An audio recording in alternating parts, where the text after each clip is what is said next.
While the market system deals with the interaction of people gaming for profit across the spectrum of labor, production, and distribution, the monetary system is an underlying set of policies set by financial institutions which create conditions for the market system, among other things. It includes terms we often hear, such as interest rates, loans, debt, the money supply, inflation, etc. And while you might want to pull your hair out listening to the gibberish coming from the monetary economists, modest preemptive actions can obviate the need of more drastic actions at a later date. The nature and effect of this system is actually quite simple. Our economy has, or the global economy, has three basic things that govern it. One is fractional reserve banking, banks printing money out of nothing. It's also based upon compound interest. When you borrow money, you have to pay back more than you borrowed, which means that you, in effect, create money out of thin air, again, which has to be serviced by creating still more money. We live in an infinite growth paradigm. The economic paradigm we live in now is a Ponzi scheme. Nothing grows forever. It's not possible. As a great psychologist James Hillman wrote, the only thing that grows in a human body after a certain age is cancer. It's not just the amount of money that has to keep growing, it's the amount of consumers. Consumers to borrow money at interest to generate more money, and obviously that's not possible on a finite planet. People are basically vehicles to just create money, which must create more money to keep the whole thing from falling apart, which is what's happening right now. There are really only two things anyone needs to know about the monetary system. 1. All money is created out of debt. Money is monetized debt, whether it materialized from treasury bonds, home loan contracts, or credit cards. In other words, if all outstanding debt was to be repaid right now, there would not be $1 in circulation. And 2. Interest is charged on virtually all loans made, and the money needed to pay back this interest does not exist in the money supply outright. Only the principal is created by the loans, and the principal is the money supply.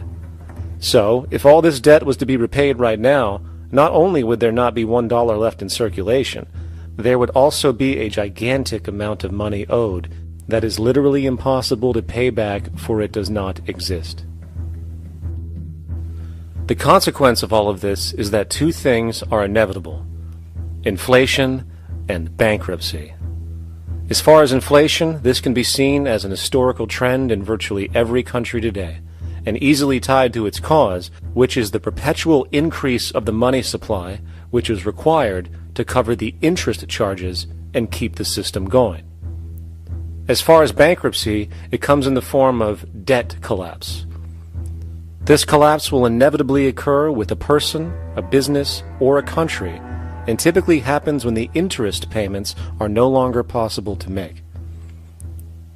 But there is a bright side to all of this. Well, at least in terms of the market system, because debt creates pressure. Debt creates wage slaves. A person in debt is much more likely to take a low wage than a person who isn't, hence becoming a cheap commodity. So it's great for the corporations to have a pool of people that have no financial mobility. But hey, that same train of thought also goes for entire countries. The World Bank and the International Monetary Fund, which mostly serve as proxies for transnational corporate interests, give gigantic loans to troubled countries at very high interest rates. And then, once the countries are deeply in the hole and can't pay, austerity measures are applied, the corporations swoop in, set up sweatshops, and take their natural resources. Now that's market efficiency. But wait, there's more. You see, there's this unique hybrid of the monetary and market system called the stock market, which rather than, actually produce anything real, they just buy and sell money itself. And when it comes to debt, you know what they do? That's right, they trade it. They actually buy and sell debt for profit, from credit default swaps and collateralized debt obligations for consumer debt, to complex derivative schemes used to mask the debt of entire countries, such as the collusion of investment bank Goldman Sachs in Greece, which nearly collapsed the entire European economy. So when it comes to the stock market and Wall Street, we have an entirely new level of insanity born out of the money sequence of value.